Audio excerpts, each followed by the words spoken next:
journey of joy around Germany's capital. Unfassbar, unfassbar. History is made. It is writ large. It's spectacular.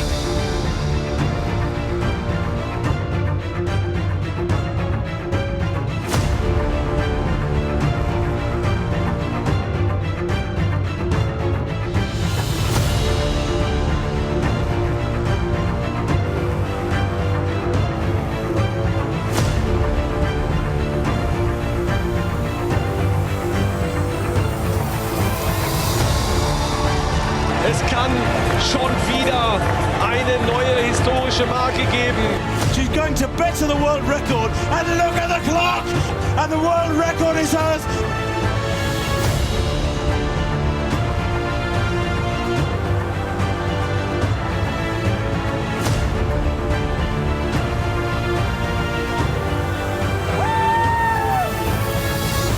Welcome to the Berlin Marathon.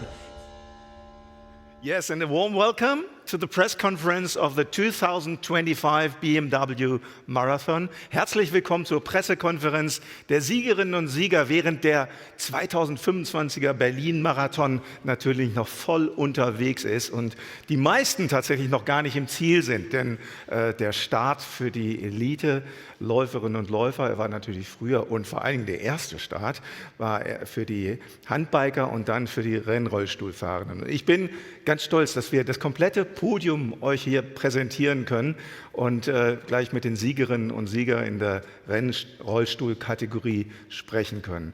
Wir streamen das Ganze auch live, das wird übertragen dann auf YouTube und auf der Seite des BMW Berlin Marathons.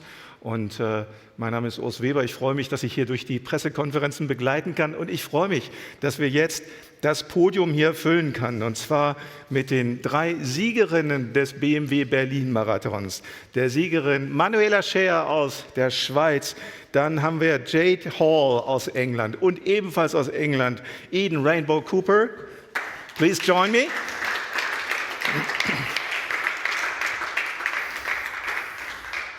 Jade, you want to accompany me here on the sofa? Und wir haben die Männersieger Marcel Hug aus der Schweiz, David Weir aus Großbritannien und Jetse Platt aus den Niederlanden. Herzlich willkommen. And excuse me if I just switch a bit from English to German and back, but with respect to the real great victory again of Manuela Schär. Manuela, das war ein ganz großartiger Sieg von dir, ein Rennen von der Spitze heute. Ne? Wie ist das Rennen gelaufen für dich? Herzlichen Glückwunsch erstmal zum ersten Platz beim BMW Berlin Marathon. Dankeschön, fühlt sich gut an. Ja, es war ein tolles Rennen. Wir waren früh schon vom Start eine Vierergruppe, konnten gut zusammenarbeiten bis genau Halbmarathon. Und dann konnte ich das Tempo etwas anziehen. Da haben wir auch noch unsere Flying 400, also unsere 400 Meter Bonuspoint. Und das konnte ich gleich nutzen, um taktisch etwas anzugreifen. Und es ist mir da gelungen, wegzukommen. Da hast du gleich Speed gemacht und dann ging es gleich vorwärts. Halbmarathon, habe ich das richtig gesehen, in 47,35 war der? Und war das so die Renntaktik, die du ausgerechnet hattest? Ich wollte etwas schauen, was die anderen so drauf haben. Ich bin im April mein letztes Rennen gefahren, wusste daher nicht so genau im Vergleich, wo ich stehe. Deshalb wollte ich zuerst etwas schauen und fühlen, wo die anderen so stehen und dann versuchen, mein Tempo zu fahren. Wunderbar. Jade, congratulations, second place in the women's race. We actually had Tatjana here amongst the favorites here on the pre-race conference. And of course, we were talking about your name as well. But did you surprise yourself with the second place today here at the BMW Marathon? A little bit, yeah. I mean, I've been working hard, so it's always good to put in a good performance. And the conditions out there today were pretty tough. It was really hot, and and there were 4 of us together off the start, which was really good, and the pace was high. Which I definitely felt around the halfway mark. But yeah, it was great when we all kind of came back together and had a sprint finish at the end. So yeah. In the hierarchy of your races, where does Berlin of this year rank? I think pretty high. I mean, I'm coming back after having 2 children, so I'm still kind of working my way back onto the circuit, which I'm, really proud of my result today to have done that off the back of that. My youngest is 18 months old, so still very young. So I'm pleased to be back here. 18 Monate altes Baby. Wow, that's great. So when did you restart training, or could you do training a long time through your pregnancy? Yeah, I mean it's pretty tough to get in a race chair with a big bump, so that made it pretty difficult. But I imagine. Yeah, so about 6 months after she was born, I was able to kind of get back into the swing of it and managed to get to New York last year. That was really tough, very hilly course, off the back of not a lot of training. But this year, that means with only 3 months training. Yeah. So I had the winter, which has made a big difference. So yeah. Yeah. Eden, did you surprise yourself with a third place podium, or did you have this actually on your plan, on your list? Yeah, it was definitely on the list to try and make the podium here. I had good success here a couple of years ago in Berlin, and this course suits me. It's flat and it's fast. I had a bit of a technical problem, and I was struggling throughout the second half of the race. So, I mean, yeah, to get a podium, I sort of almost wrote it off. Sort of about 30k in, and then to make the podium in the sprint finish with Jade. I was really happy by the end. So for you, third place here this year, what does it mean, and what place does it have in your history of races? I mean, any podium is really high up there. It makes my 6th podium on a major, so for me that's a really big achievement to sort of manage to come here and consistently get in those podiums. So it's high up for me. Wunderbar. I'll switch to German as I talk to Marcel. Marcel Hug, vorgestern hier in die Hall of Fame des BMW Berlin Marathons aufgenommen, am Brandenburger Tor geehrt worden, beklatscht worden, gefeiert worden. Und heute hast du es deinem Publikum, deinen Fans Berlin gedankt mit einem fantastischen Rennen von der Spitze weg. Wie war's? Ja, es war ein super Rennen. Wir waren von Beginn weg sehr schnell unterwegs. Zuerst waren wir noch zu dritt, Brent Lakatos, David und ich. Und dann, Brent ist dann ziemlich bald abgefallen, und dann war nur noch David und ich, und dann in die ersten Steigung, Kilometer 6, bin ich dann weggekommen. Und hatte dann einfach meine Pace durchgezogen, so schnell es ging, und habe mich soweit auch gut gefühlt.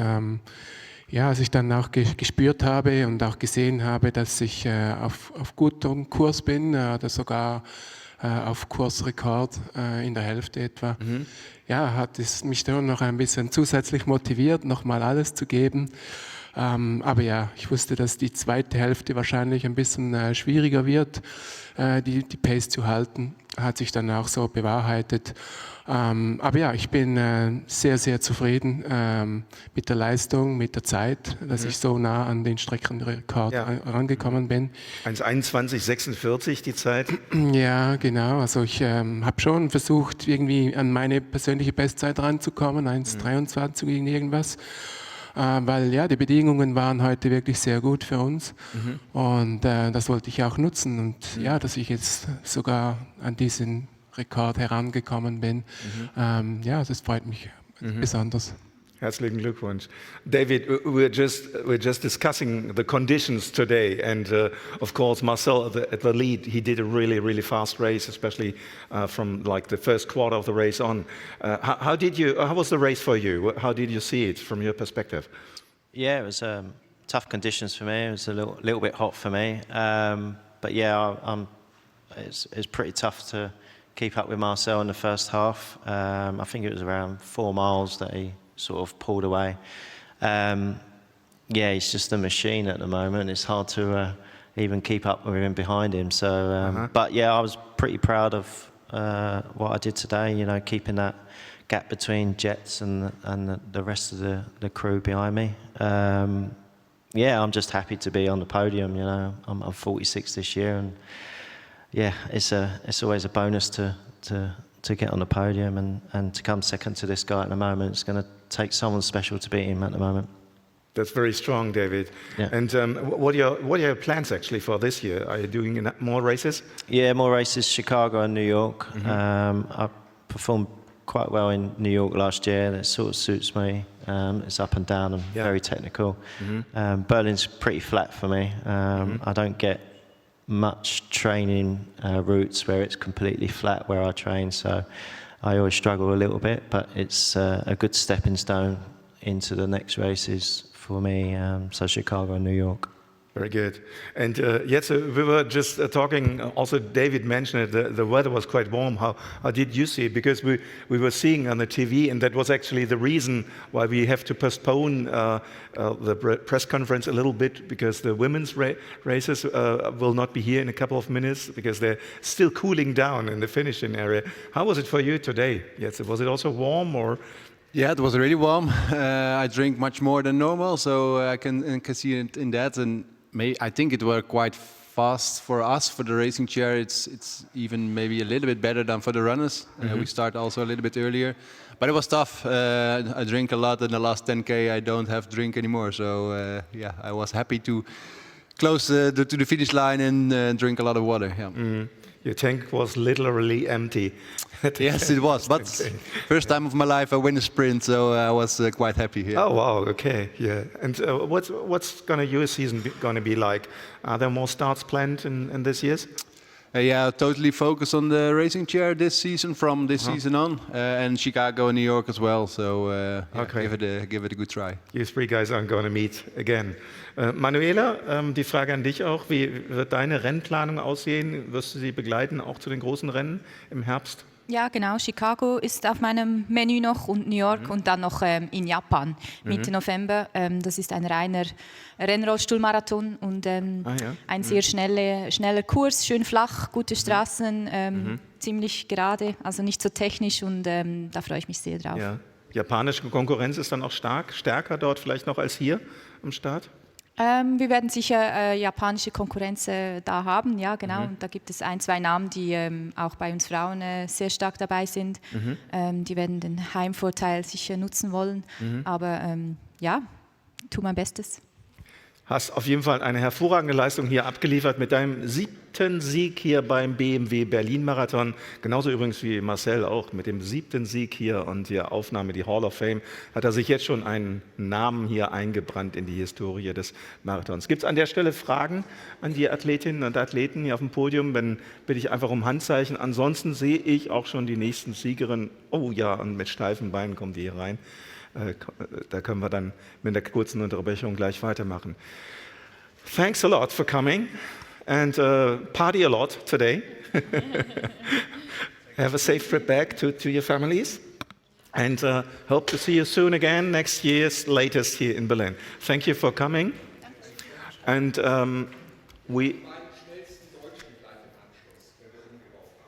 Okay, wir machen eine kleine Umbaupause hier und machen dann mit der Pressekonferenz gleich mit fantastischen Ergebnissen an der Spitze, aber auch gerade von unseren deutschen Läuferinnen und Läufern weiter. Vielen Dank fürs Kommen. Thank you very much for coming.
So, dear colleagues, ladies and gentlemen, welcome back again for the press conference of the 2025 BMW Berlin Marathon. And excuse me, everybody, if I'm going to go on in German first. We have a direct translation here on the screen, and you can also use the app, which you can find the QR code on your tables, and it also goes direct speech to speech if you use your in your headphones for your mobile. So you can have the direct translation from German to English in your ear if you want. And now I'm going to switch to German. Ich mache auch deshalb auf Deutsch weiter, weil wir hier dieses Jahr beim BMW Berlin Marathon, ich zeige Ihnen mal hier, das sind die ersten beiden Seiten der Ergebnislisten. Und unter den Top 10 haben wir tatsächlich fantastische deutsche Leistungen. Ich begrüße hier auf dem Podium neben Marc Milde, Race Director, Fabienne Königstein, hervorragende Finisherin hier in Berlin. Fabienne, lass dir Zeit mit dem 6. Platz und der 8-platzierte Hendrik Pfeiffer, die uns hier alle sehr stolz gemacht haben. Hendrik hat sich schon ausgelaufen, glaube ich. Der kommt schon ein bisschen lockerer. Fabienne, nimm gerne Platz. Wer läuft denn nach dem Marathon aus? Wer läuft denn nach dem Marathon aus? Fabienne, kommt das heute noch bei dir auslaufen oder geht es nur in die Eistonne oder was machst du heute so? Ich glaube, die Füße hochlegen, irgendwie einen kleinen Mittagsschlaf noch machen, auslaufen. Ich könnte es nicht, schlichtweg. Und ich weiß auch, dass ich morgen und übermorgen vor lauter Muskelkater noch nicht laufen könnte. Ich werde, wenn ich die Zeit finde, mal ein bisschen aufs Spinningrad gehen, weil es einfach die Erholung beschleunigt, wenn man doch die Muskeln ein bisschen durchbewegt und durchblutet. Aber laufen ist nicht dran zu denken. Nee. Also ich würde jetzt nur Superlative finden, wenn ich deine Leistungen beschreiben würde. Ich sage es mal ganz trocken, 6. Platz beim BMW Berlin Marathon in 2:22:17 mit persönlicher Bestzeit. Wir sprechen gleich über die Bedingungen. Fabienne, berichte erstmal, wie aus deiner Perspektive das war doch ein Traum, oder? Du hast dich selbst überrascht, aber ich wusste, du warst fantastisch in Form, ne? Ich war fantastisch in Form, ja. Den 6. Platz muss ich tatsächlich erstmal noch verarbeiten, der ist noch nicht ganz angekommen und auch vor allem der Abstand nach vorne. Also ja. Dass ich so nah da eigentlich an der Top-Spitze dran war, ärgert mich auch ein bisschen tatsächlich, weil mein Tempomacher halt verdammt früh doch quasi raus ist, beziehungsweise wir halt gesprochen haben. Ich habe gemerkt, wir hatten die ganze Zeit noch ein paar Männer mit in der Gruppe, dass die plötzlich uns davonziehen und sich für mich echt langsam angefühlt hat. Und ich kurz mit ihm gesprochen, habe dann irgendwann auch bei der Zwischenzeit gesehen, oh Mist, wir haben echt schon 15 Sekunden verloren. Ja. Und dann hat er gesagt, wenn er jetzt noch schneller macht, dann geht er kaputt. Weil am Anfang sind wir auch viel im Gegenwind halt gelaufen. Ne? Ja. Und dann habe ich aber für mich entschlossen, okay, ich will wieder da vorne an die Männer ran. Und dann bin ich echt früh im Rennen halt auch dieses, vielleicht auch Risiko gegangen, ne? Habe halt wirklich dann schon früh Energie geben müssen, um diese Lücke dann wieder zuzulaufen. Bin halt dann echt viel ohne Pacemaker gelaufen und bin da halt echt stolz, wie ich das einfach taktisch dann gemacht habe. Ja, wir kommen gleich nochmal mehr auf die Bedingungen zurück. Du warst also keine 70 Sekunden hinter der Siegerin im Ziel und hast deine persönliche Bestzeit gelaufen. Die Siegerin im Ziel, Rosemary Van Giro, war fast 5 Minuten langsamer als ihre persönliche Bestzeit. Und Hendrik, bei den Männern war es so, es sind 9 Läufer am Start gewesen mit einer Bestzeit von unter 2,5. Wir hatten im Ziel nur 9 Läufer mit einer Bestzeit, also mit einer Zielzeit von unter 2 Stunden 10, nur 9 Läufer. Du gehörtest dazu, herzlichen Glückwunsch. Du hast dich, glaube ich, das war bestimmt von der Leistung her eines deiner besten Rennen, oder? Ja, ich bin unglaublich happy. Also das war bestimmt das beste Rennen meiner Karriere. Ich bin schon einmal 7. beim Major geworden in London, aber hier in Berlin ist nochmal was ganz anderes. Ne? Vor allem bei dem Major für uns Deutsche, der die mit Abstand größte Bedeutung hat, ne? Hier im eigenen Land. Bin ich unglaublich happy drüber, freue mich da riesig. Es war natürlich unglaublich schwer mit den Bedingungen, vor allem, weil wir uns ja so früh schon von dieser Zeit, die haben wir in der ersten PK gesagt, ne, die ja für uns so wichtig war, für diese 2,7, haben uns eigentlich von Anfang an schon verabschiedet, ne, weil die Pacer gar nicht auf diese Zeit angegangen sind und das aus gutem Grund, weil es einfach so warm war. Und das ist mental gar nicht so einfach, wenn du weißt, dein primäres Ziel ist eigentlich gar nicht in Reichweite. Und deswegen ging es dann für mich eben um eine sehr gute Platzierung, der Kampf um den schnellsten Deutschen. Da waren wir auch noch lange zusammen. War, glaube ich, auch für die Zuschauer cool, dass es da eben, glaube ich, auch bis 30 oder auch darüber hinaus immer noch spannend alles war. Ja. Und deswegen bin ich extrem happy damit. Ich würde mich komplett freuen und komplett euphorisch sein, wenn ich jetzt nicht dieses mulmige Gefühl hätte, was passiert jetzt in den nächsten Tagen. bleibe ich jetzt Sportsoldat oder nicht, weil da hängt für mich schon viel dran. Das muss ich schon ganz ehrlich sagen, dass ich da jetzt halt, ich würde heute richtig Party mit Marc machen und allen anderen, wenn ich nicht dieses Gefühl hätte, in 3 Tagen könnte dieser Brief reinflattern. Und ich hoffe, dass da einfach dann am Ende die Vernunft liegt, weil das ist mega gewesen und ich bin unheimlich happy. Du hast es ja, glaube ich, ähnlich das Gefühl, 6. Platz, 8. Platz, ne? Das ist aus deutscher Sicht mega und zeigt, wo wir uns alle hinentwickeln. So, ne? Bei der Weltmeisterschaft hat man es auch gesehen, so, dass wir auf der Welt auch wieder wer sind, ne? Und dann nicht immer hinten dran sind, sondern wirklich auch mal eine Platzierung holen können, die Spaß macht. So, ne? Und das ist cool. Marc Milde als Race Director, ich glaube, diese Ergebnisse, die zaubern auch dir ein breites Grinsen ins Gesicht, oder? Ja, natürlich. Also wir hatten an der einen oder anderen Stelle schon natürlich im Vorfeld gehört, dass Fabienne hohe Ziele hat und in guter Form ist, aber dass sie das dann bei diesen Bedingungen laufen kann. Ich weiß gar nicht, wenn man mal hier schaut, wie viele Leute eine Bestzeit gelaufen sind, dann ist es wahrscheinlich eine Handvoll und so. Also von daher ist da größter Respekt und auch, wie Henrik sagt, dass er hier unter die ersten 10 kommt. Also ich meine, viele sind dann volles Risiko gegangen, die sind dann natürlich, haben es nicht so clever gemacht und sich dann sozusagen ein bisschen angepasst, sondern sind da einfach mitgeschwommen und ja, da mussten einige leider den Preis dafür zahlen und deswegen freut uns, dass es ein paar Highlights gegeben hat. Ansonsten hätten wir uns aus der sportlichen Sicht natürlich auch die ein oder andere schnellere Zeit vorstellen können, aber angesichts dieser Bedingungen super, super froh. Henrik, Sebastian und Haftom waren lange noch mit vorne und dann ist tatsächlich Johannes auch immer noch nach vorne gelaufen. Der hat es auch clever gemacht. Ne? Also du hast es einfach von der Performance her gezeigt und Johannes ist dann clever gelaufen. Johannes hat sich super eingeteilt. Ne? Also ich hatte ja auch nie so richtig eine Information, wer ist jetzt noch hinten dran oder nicht, weil umdrehen sollte man eher vermeiden, ne, bei dem Ganzen. Und dann habe ich irgendwann, also wir haben ja lange zusammengearbeitet, Haftom, Sebastian und ich, da hatten wir auch die Super Pacer. Ja. Das war dann immer so, die waren natürlich einen Tick zu langsam für das, was wir eigentlich besprochen hatten. Allerdings dann den Bedingungen geschuldet war es wiederum auch sinnvoll. Nur irgendwann habe ich mir dann 2 von denen genommen und bin dann ein bisschen schneller gelaufen. Da waren dann viele Japaner auch noch dabei. Und deswegen wusste ich ab dem Zeitpunkt nicht mehr, wer ist noch dran oder nicht. Und dann habe ich immer von außen mal reingerufen bekommen, jetzt ist Sebastian dran, jetzt ist Haftom noch dran, jetzt ist auf einmal Johannes dahinter. Aber so wie ich es eben gehört habe, war Johannes dann wie ich auch relativ dicht auch nochmal dran. Und ich bin froh, dass ich dann eben auf den letzten 7, 8 Kilometern dann auch nochmal zulegen konnte, weil das hat mich auch extrem motiviert, als dann eben mein Coach reingerufen hat von der Seite, dass die Top-10-Platzierung wirklich in Reichweite ist. Ne? Und da habe ich dann eben auch die entsprechenden Leute vor mir gesehen und dann einfach nochmal Gas gegeben und habe eben dieses Race gelaufen, Platzierung. Die Zeit war zu dem Zeitpunkt dann schon egal. Ja. Und dann ging es einfach um Kräfte einteilen und das finde ich auch sehr gut, dass hier in Berlin die Möglichkeit besteht mit den 13 Flaschen. Ne, das macht schon einen Unterschied zu 8, gerade am Tag wie heute. Und ich habe abgesehen von einer Flasche jede bekommen und habe auch jede genutzt, weil sonst, ne, also das ist ganz wichtig, die Fueling-Strategie, weil sonst geht es eben so aus, wie es bei vielen ausgegangen ist, dass man eben nicht ankommt. Ja, jetzt der Drittplatzierte eben bei den Rennrollstuhlfahrern, der sagte auch, he was running on empty, his tank. Der hatte tatsächlich seine Getränke schon diesmal nach 30 Kilometern aufgetrunken, was zeigt, dass es einfach sehr warm war.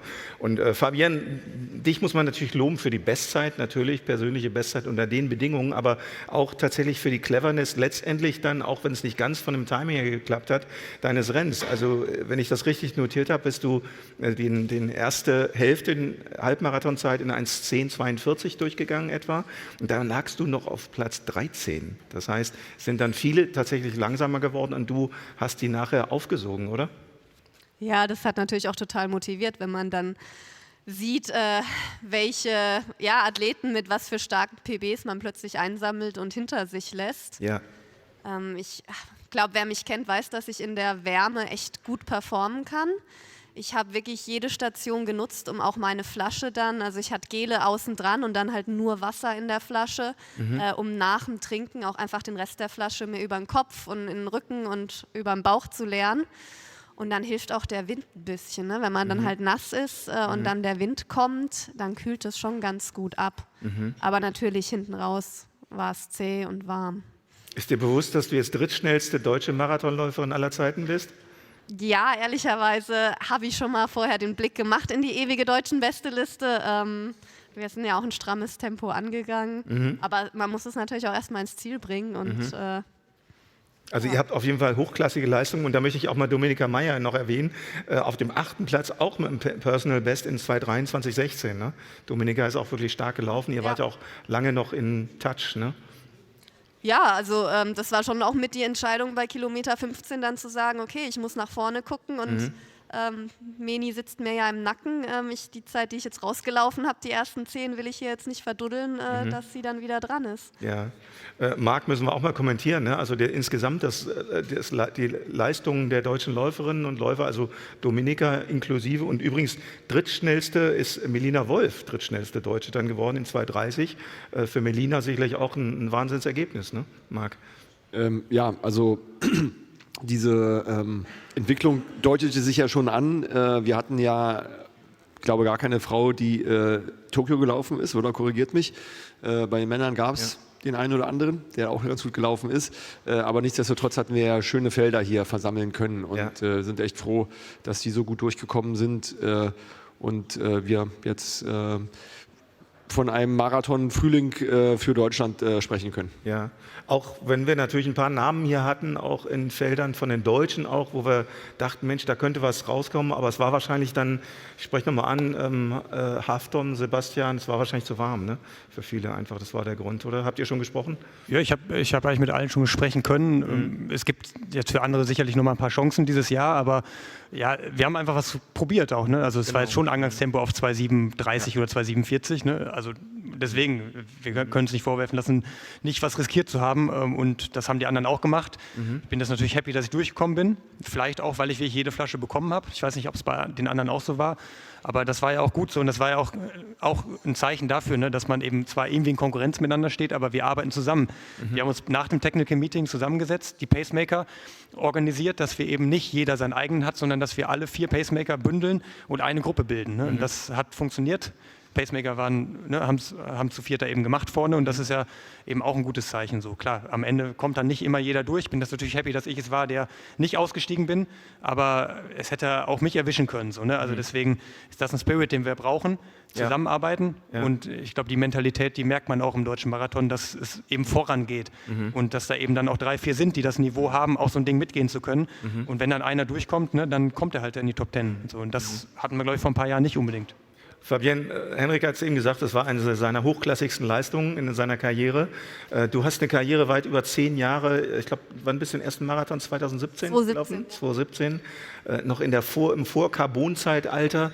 Ordne mal so ein bisschen deine Leistung ein. Das war dein 9. Marathon jetzt, eine fantastische PB. Ordne mal so ein bisschen diese Leistung in deiner Karriere ein. Da würde ich jetzt das Mikro gerne an meinen Mann abgeben, der da im Publikum sitzt. Weil ich glaube, ich wahrscheinlich gar nicht richtig die Worte finde, um das einzuordnen, aber ja, es ist richtig krass. Ne? Also wir haben immer davon geträumt, dass ich halt mal bei einem World Major eine Top-10-Platzierung laufe. Das war so noch ein Lifetime-Goal, zu sagen, boah, bei einem World Major. Und jetzt bin ich ja einfach 6. gelaufen und habe im Grunde an dieses Ziel, was wir vielleicht auch dachten, dass wir es die nächsten Jahre noch mit uns tragen, ich habe einen Haken dran gemacht. Wie gesagt, ich brauche noch meine Zeit, das ein bisschen zu verarbeiten. Aber ja, es zeigt, dass wenn meine Form stimmt, im Grunde auch auf der Weltbühne, gerade wenn dann die Bedingungen schwierig sind, irgendwo alles möglich ist. Ja, hervorragend. Es zeigt, du hast dich hervorragend vorbereitet, ihr habt eine hervorragende Langzeitplanung gemacht und ihr seid mit diesen fantastischen Ergebnissen hier belohnt worden. Gibt es Fragen hier schon an die beiden deutschen Top-Läuferinnen und Läufer? Dann einfach mal, haben wir eine Handkeule da? Haben wir nicht? Dann einfach bitte mit lauter Stimme. Falls es nicht verstanden wird, dann übersetze ich es oder wiederhole kurz die Frage. Wunderbar, hau rein.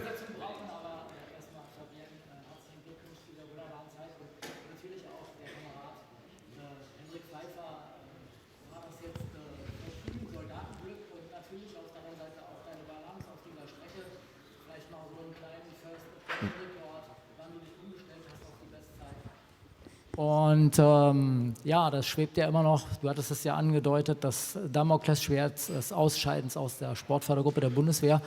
Denkst du, dass das jetzt etwas unschärfer geworden ist, dass man vielleicht doch zur Besinnung kommt, dass du ja wirklich ein Leistungsträger bist, denn die Platzierung unter den ersten 10 war ja wirklich hervorragend und Dann nochmal eine Frage zu deinem Trainingsaufbau. Du hast ja etliches verändert, das Stichwort Schwellentraining. Natürlich auch die Schuhe, das Material. Vielleicht könntest du auch noch mal ein bisschen was zu deiner Performance sagen, denn du hast ja auch in Berlin hier schon über 10 Kilometer eine absolute Topzeit abgeliefert. Ja, in der Tat. Ich habe das Training schon umgestellt im Vergleich zu den Jahren davor. Großen Anteil hat ja auch mal daran mein Coach Timo, ne, der hier auch sitzt im Publikum, der dieses Schwellentraining bei uns vor allem in der frühen Phase der Vorbereitung mit eingebaut hat. Haben wir bisher noch nie gemacht, Doppelschwellentage. Also gar nicht so eine hohe Intensität, aber dafür trotzdem viele hochqualitative Kilometer. Habe ich gemerkt, das hat mir gut getan. Dadurch habe ich in relativ kurzer Zeit das Grundniveau so weit erhöhen können, dass ich zum Beispiel die City Night gewinnen konnte, ohne allzu viele scharfe Intervalle gelaufen zu sein. In der zweiten Phase habe ich dann auf diese gute Form dann eben auch die härteren und spezifischen Programme draufgesetzt. Ist auf jeden Fall ein Ansatz, der in diesem Jahr bei mir neu war und den ich auf jeden Fall fortsetzen werde, weil es eben auch gut funktioniert. Auch die Halbmarathon-Bestzeit ist aus diesem Schwellentraining entstanden. Also ist auf jeden Fall eine Sache, die ich empfehlen würde, wenn man selber läuft, mal zu probieren. Kannst ja gleich selber sagen, ob du es auch machst. Spielt das eine Rolle? Und zu deiner oder Ihrer Frage mit der Bundeswehr. Also ich denke mal, das war ein Argument dafür. Und ich hoffe, dass das auch so ankommt und bin da optimistisch. Aber ja, ist halt ein unangenehmes Gefühl, weil ich nicht weiß, was passiert. So, ne? Muss ich schon sagen. Deswegen hoffe ich jetzt, oder wenn ich die nächsten Tage zum Briefkasten gehe, dass da eben dann ein schöner Brief drin ist und kein böser. Ne? Das ist ganz klar das, was mich gerade beschäftigt. Aber ich bin unglaublich glücklich mit dem Ergebnis und ich werde auf jeden Fall einen Weg finden, auch in den nächsten Jahren weiter gut zu performen. Und bin auch froh für die Möglichkeit, hier in Berlin wieder laufen zu dürfen mit dem tollen Service, ne? Auch dem Führungsfahrzeug, was vorwegfährt für die Deutschen. Das ist schon nicht immer selbstverständlich. Das war toll organisiert. Wir hoffen, ihr nutzt das vielleicht nochmal nächstes Jahr, aber jetzt genießt erstmal euren Sieg und vielen Dank für diese Performance und was ihr gezeigt habt, was drin ist, wenn man das clever bestreitet in der Vorbereitung und bei der Renndurchführung. Das war ganz, ganz großer Sport. Marc, wir warten noch auf den Sieger, Sebastian Saver, der ist schon da, ja? Ach, hervorragend. Dann können wir gleich weitermachen. Dann danke ich euch erstmal fürs Kommen. Lasst ihr ruhig Zeit mit dem Abgang. Oh, sorry, habe ich eine Frage ein Foto? Habe ich eine Frage abgebügelt oder wollten wir ein Foto machen? Machen wir ein Foto noch mit den beiden, dann müsst ihr nicht noch mal hochklettern hier und wieder runter.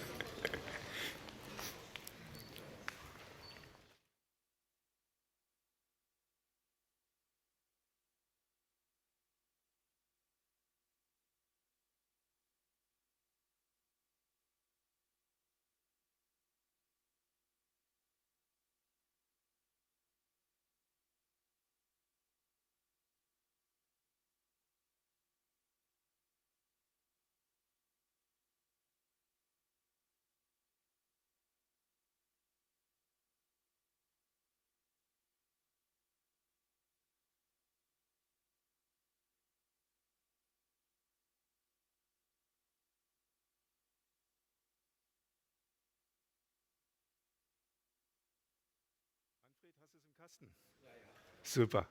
Vielen Dank für euch fürs Kommen.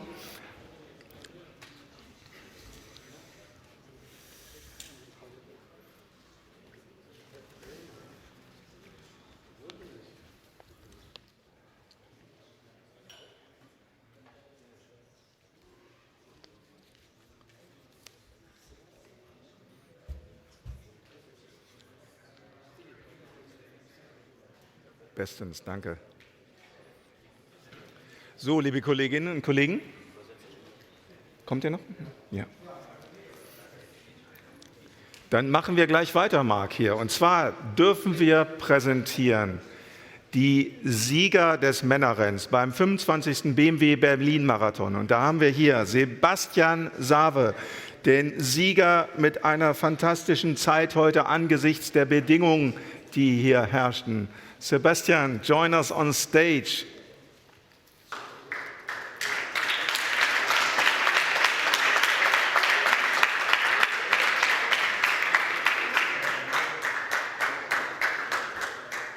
And we also have second place finisher from Japan, Akira Akasaki.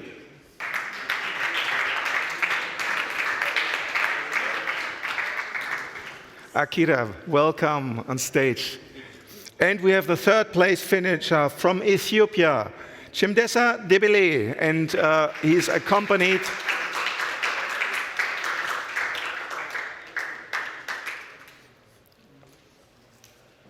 Chimdesa, congratulations. Take your time.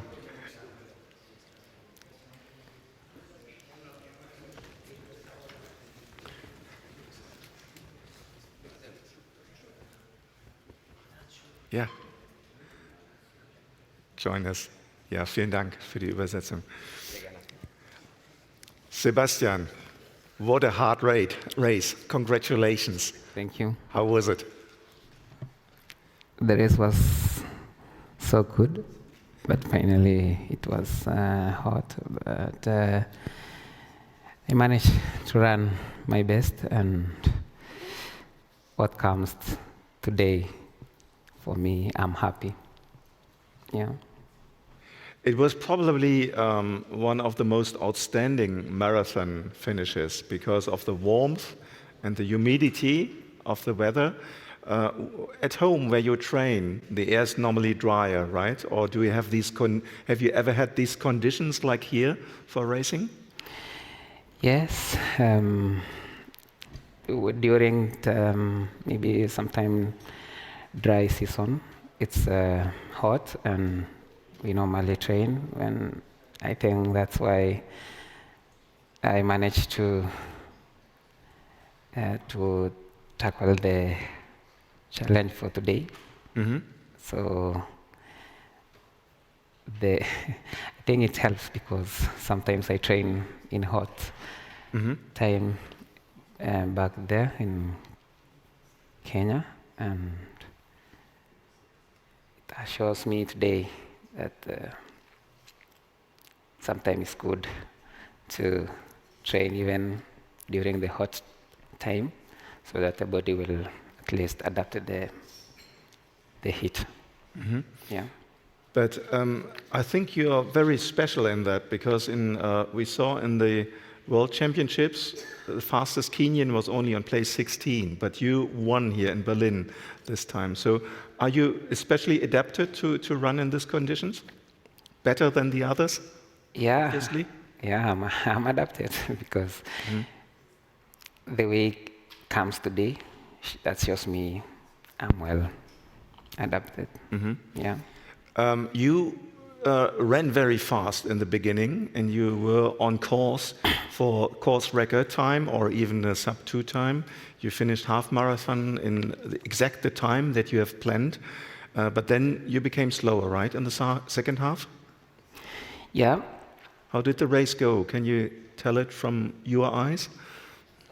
Yeah, the race goes well from the start, then reaching first 25K where I feel my body was a little bit throbbing, and I managed to detect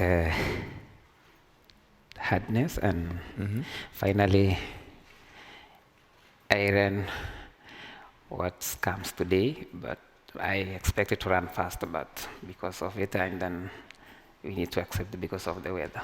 Mm-hmm. Yeah. We saw there were many fans, Kenyans, at the finish line that were partying you very much. Did you already have the chance to speak to your family, to your wife and children? No, because first thing, I need to relax first, and then open my phone, then say hi to them. Mm-hmm. Yeah. Very good. Thank I think you. the party will follow, I'm sure. On second place, we have from Japan, Akira Akasaki, and you were a real big surprise here to become second place. Congratulations to that. How did the race go for you?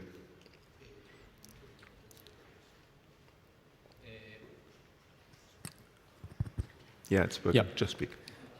いや暑い中のレースだったんですけど、日本の気候よりかはまだ走りやすい気候だったので、そこでしっかり我慢して走れたのは自分にとってはいいレースができたのかなと思っています。Yes, actually today's race, it was a bit cooler than Japanese weather condition now, so I have managed to run well until finish. I was really impressed. You were at halftime, you were placed 12, on the 12th place after half the race. And then you ran to the second place. Was that your strategy to do it this way?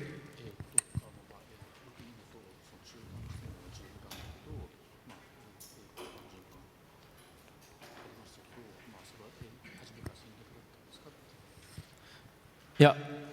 まあ後半拾っていけたらいいなっていうところはありましたけど、思った以上に拾っていけたのは自分にとってはサプライズだったのかなと思っています。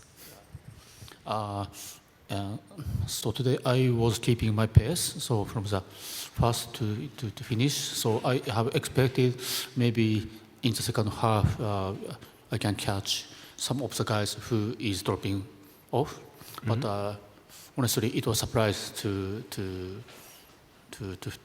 finish number 2. And even though we had this quite heavy conditions with the warm weather, you could run a PB because your old PB was from 2024, the Olympics last year, with 2:07:32. And were you much better trained this year, or do you just love these conditions? Were you better trained this year, so you could achieve the personal best? –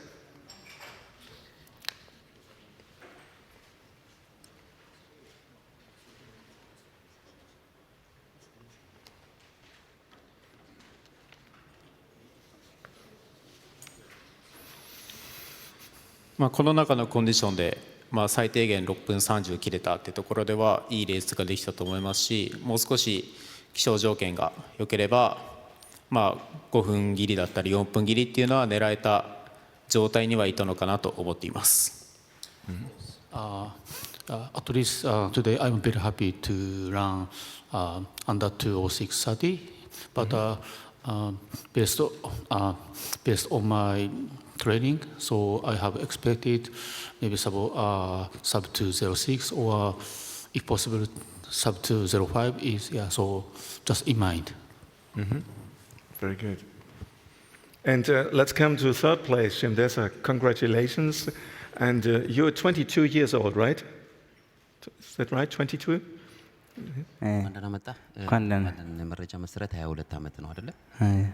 Yeah.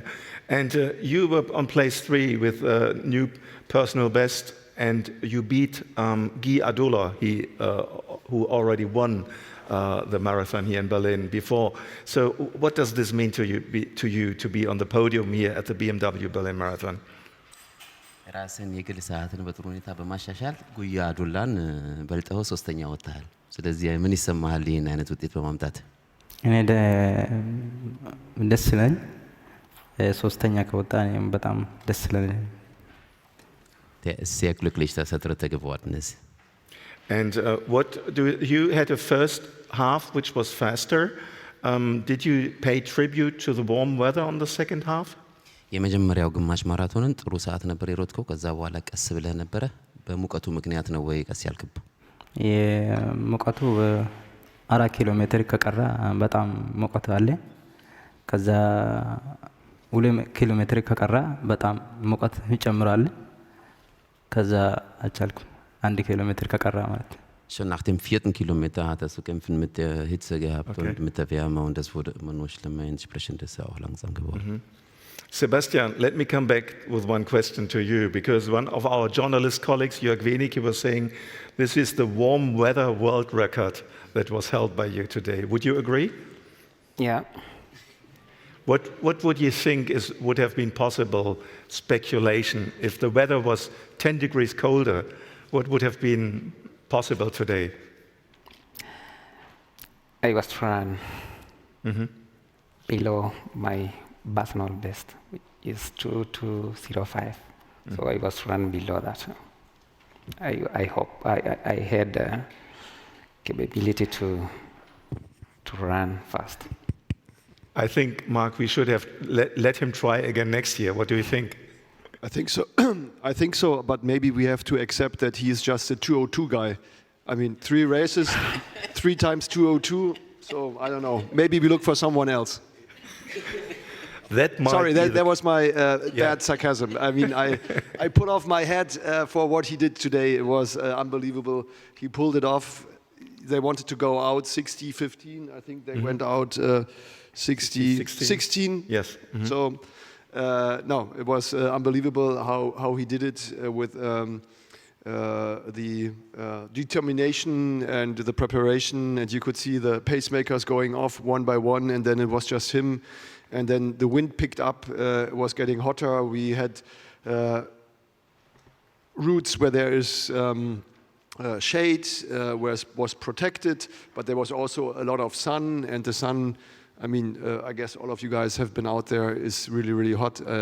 Usually I like, when I'm on the motorbike, I like to wear underpants and see the people, and I have gloves on, and then I think, okay, this is running at its best in Berlin, and now I see all these people in short pants out there, and so I didn't like it.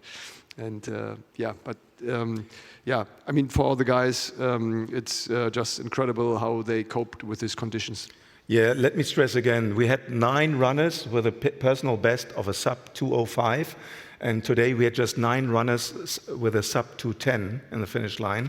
So it shows you how amazing you guys ran here. And Sebastian also, you finished like almost 6 minutes, like 5 minutes, 50 seconds ahead of the second place. I think we did not have that for a long time, Mark, as well. So that shows the extraordinary performance that you did here today, and this was a big performance, we must say. And also to second place, Akira, I must also say, did we have a male person on the podium in the BMW Berlin Marathon in the last years? I just remember the fantastic performances of the women's in the Berlin Marathon, but for the men this is new, right? I think we had a national record, Takayuki Inubushi, 2:07:57, no, 2:06:57, I think in 1998, yeah, second place.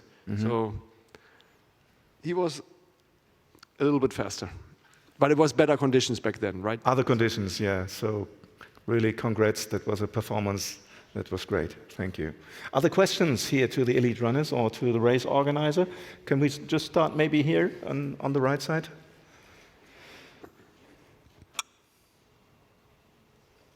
Thank you. Sebastian, what's next for you now? Obviously, everyone was talking about a world record or even sub 2. So what's next? What's your motivation now after today? It is possible to run fast, and despite the weather, there is time for a day to run fast. So I can say for today it was like the way it was, but hope next time the weather will be good and to run fast will be easy. And where will you run? Sorry? Where will you be next? For now, I think I'm not well planned to know, but I hope by the end of this year, I will know where to head to next year. Okay. There was another question. Klaus, will put the mic. Hands up, please. Who has a question? Oh, Professor?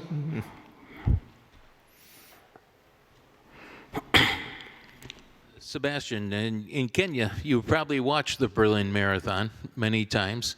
Do you remember the first time you had the thought of, I would like to run Berlin sometime? And then what did you think of the whole course and the whole experience now that you've seen it with your own eyes and legs?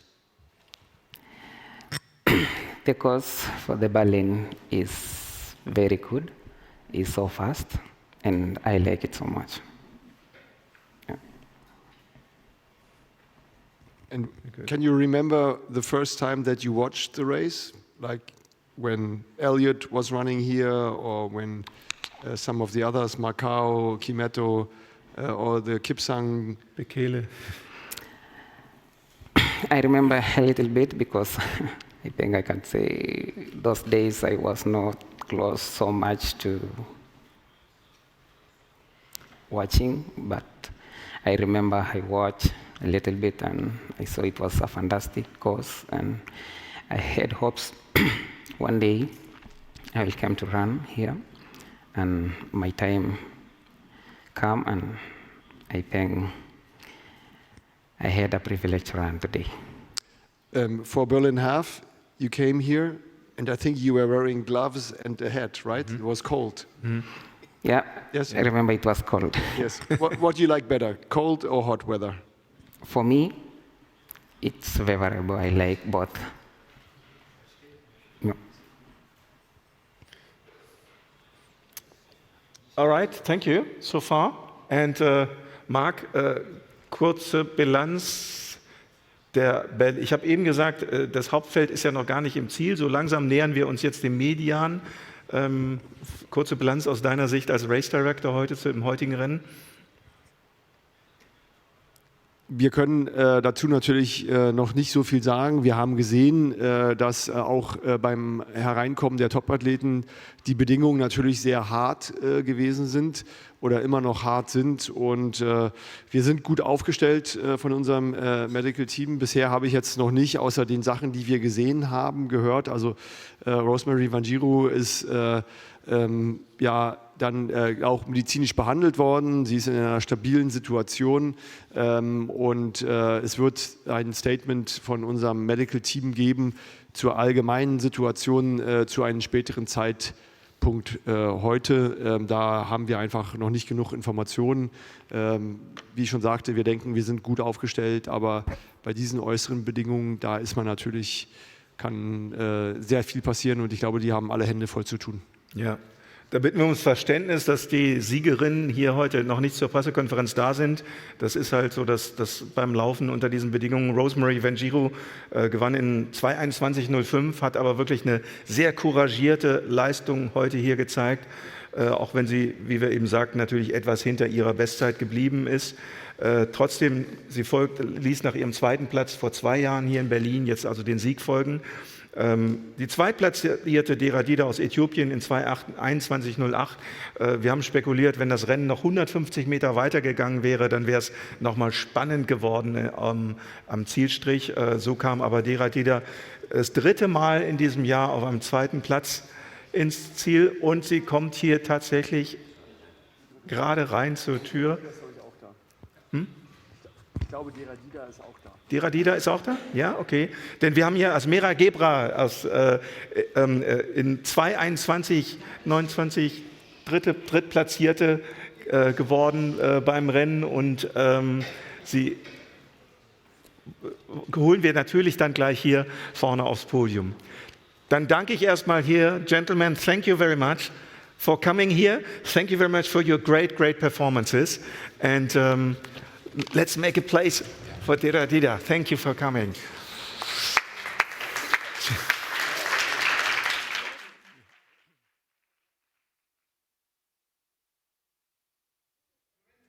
Mark, shall we do the photos first? Yeah.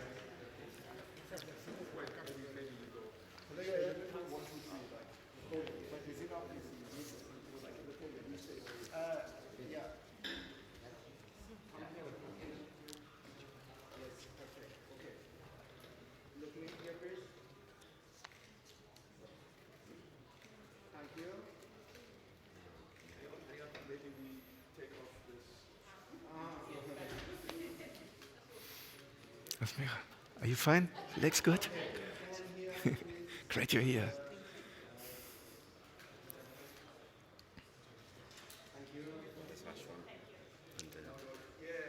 Finish line, das war schon brutal.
Wir werden in 5 Minuten gleich hier weitermachen können, weil Dera Dida ist gerade noch bei der Dopingkontrolle und wird dann hier zu uns auch gleich stoßen.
Und hier haben wir Dera Dida aus Äthiopien. Take your time, take your time, take your time, Dera.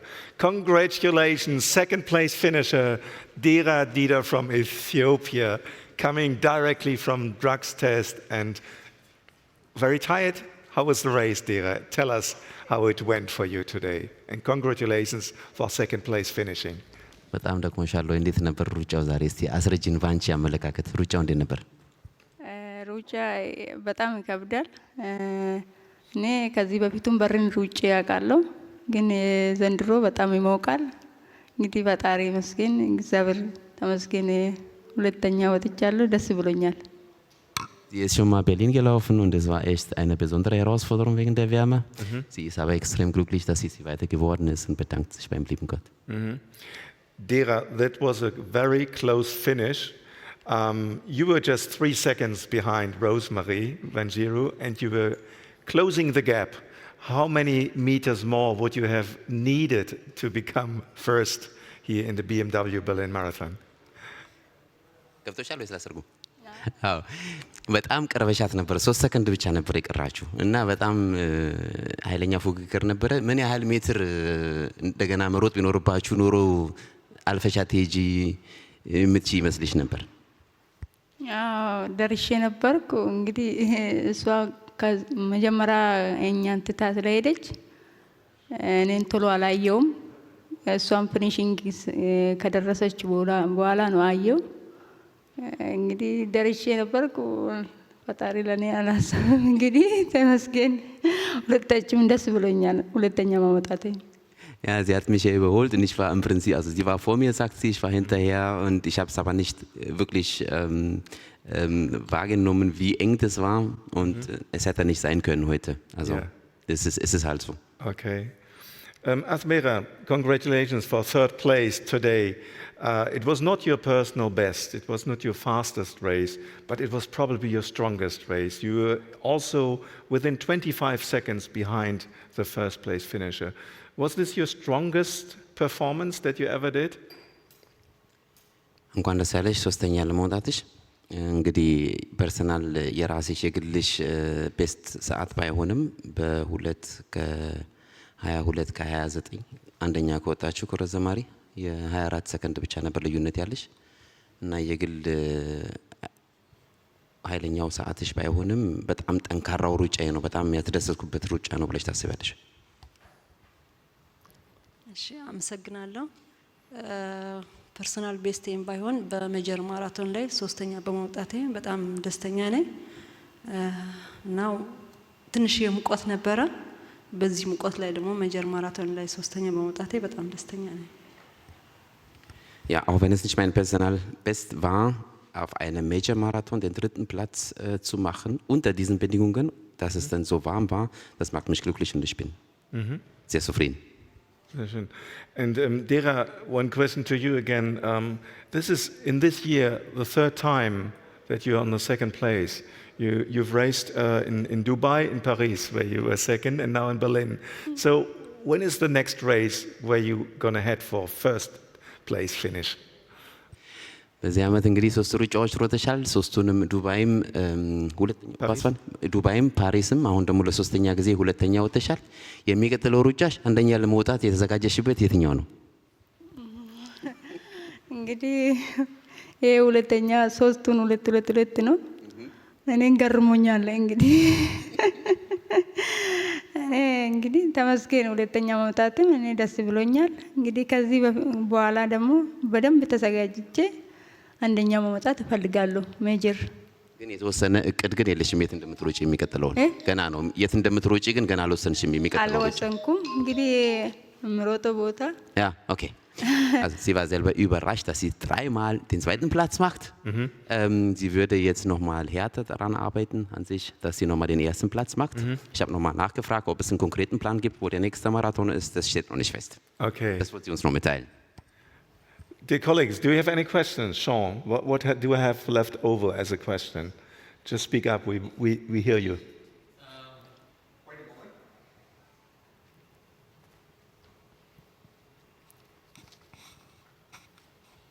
For most of the race, you had a group of 5 ladies together.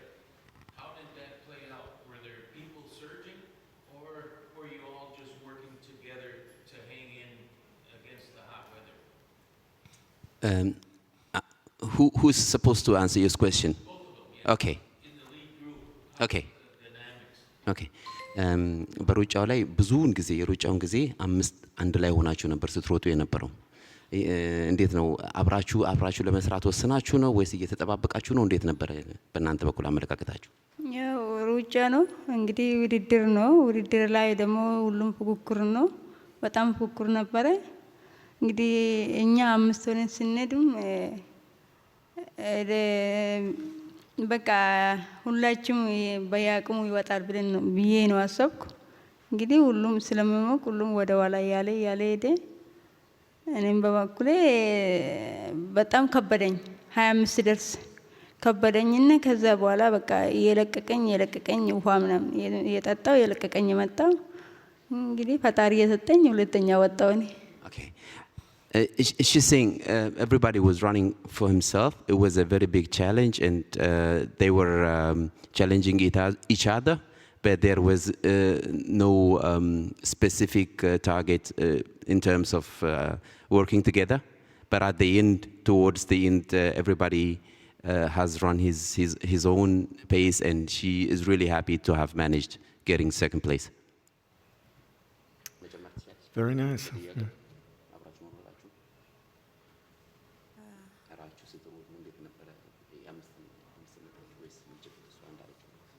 አንድ ላይ እንሄድ ነበረ ያው ከሙቀቱ አንፃር ነው ያው ለይተህ ለማውጣት ምናምን ሙቀቱ ያስቸግር ነበረ። እኔ አሁን ወደ አንደኛ ግሩፕ ለመሄድ ላይ ትንሽ የርቀት ነበረ ግን ብወጣ ሙቀቱ እንትን ይሆናል በማለት ነው እንጂ ያው ውድድር ስለሆነ የራስ አቅም ነው የምትሮጠው። ለዛ ነው። Considering how hot it was, she thinks that was also one of the reasons why they have been running in these 5 groups the whole time.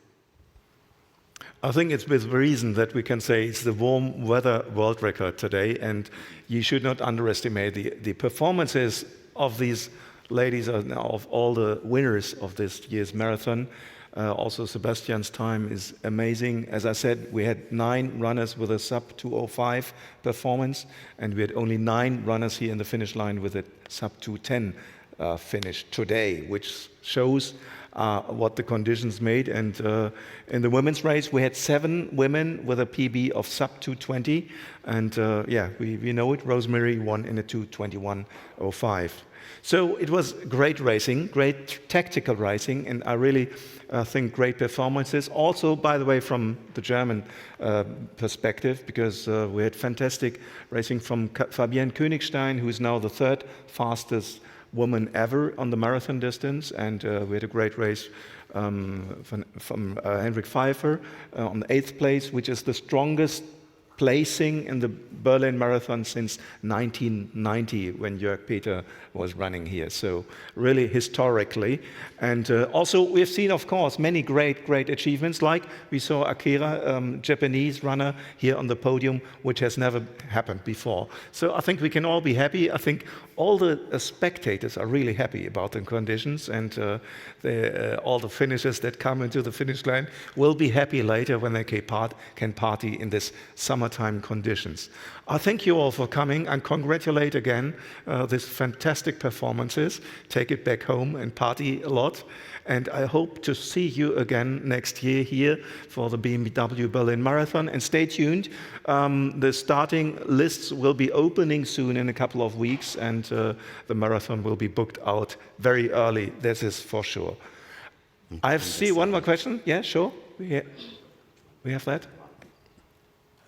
አዝመራ እንኳን ደስ አለሽ 3ኛ በመውጣትሽ። አንድ ጥያቄ አለኝ። የራስሽ ፔስ ሜከር ይዘሽ ብትመጪ ይሄን ውድድር አሸንፋለሁ ብለሽ ታስቢ ነበር ወይስ በፔስ ሜከር ምክንያት የፈጠረብሽ ተጽዕኖ አለ? አመሰግናለሁ። በትክክል ትንሽ ፔስ ሜከር ይዘኝ ቢሄድ ኑሮ ከዚህ በላይ ለመሮጥ እችል ነበር ብዬ ነው የማስበው። አሰልጣኝ ኮች ገሪ የሰጠኝ ፕሮግራም በጥሩ ሁኔታ ነው እንትን ያረኩት። ዝናብም ቢሆን በሙቀት እየሰራው ስለነበረ አየሩ ለኔ ጥሩ ይሆናል ብዬ ነበር። ፔስሜከር ብኖርድኝ ከዚህ የተሻለ እንደምሮጥ እችል ነበር። ለቀጣይ አመት ግን ለማሸነፍ እዘጋጃለሁ። Yes, please, and translate to English. Okay. Or else Maris is not that good. Well, the question was whether it would have been a better result if she had had her own pacemaker, and she answered yes. She's been preparing really good, even for such conditions. So, had she had her own pacemaker, it would have been much better. So she will try to work harder and get much better next year and come back here and do a good job. We love to hear that. That's great. Answers okay for you? Perfect. Thank you. Then thank you again for coming. And as I said, stay tuned and enjoy the rest of the day in Berlin with all the marathon finishes. Thank you for coming and see you soon. Bye-bye. Thank you. We make a photo, of course.